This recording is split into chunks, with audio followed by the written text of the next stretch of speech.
ACB is very clear and క్లియర్గా ఉంది కాబట్టే ఎలాంటి ఆశ్రిత పక్షపాతం లేదు కాబట్టే ఖచ్చితంగా ఈ కేసును కొట్టివేయడం జరిగింది. ఏసీబీ కేసు దాఖలైన తర్వాత ఆయన దాఖలు చేసుకున్న క్రిమినల్ పిటిషన్, హైకోర్టు ముందు దాఖలు చేసుకున్న క్రిమినల్ పిటిషన్ అనేది కాంప్రిహెన్సివ్ గా డిస్మిస్ చేయబడ్డది. అంటే దాంట్లో ఆయనకు ఉన్న మధ్యంతర ఉత్తర్వు, మధ్యంతర ప్రొటెక్షన్ ఏదైతే interim protection of not to arrest ఏదైతే ఉందో అది ఈ రోజుతో చెల్లుబాటు అయిపోయింది. తక్షణం ఏసీబీ ఆయనను అరెస్ట్ చేసుకునే అధికారం, అవకాశం high court anti corruption bureau of తెలంగాణకి ఇవ్వడం జరిగింది. 47 కోట్లు గ్రీన్ కో కంపెనీ చెల్లించింది ఎలక్ట్రల్ బాండ్స్ రూపంలో.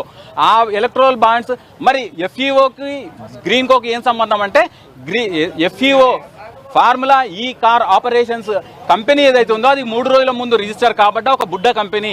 అది కేవలం గ్రీన్ కోకు సిస్టర్ కన్సర్న్.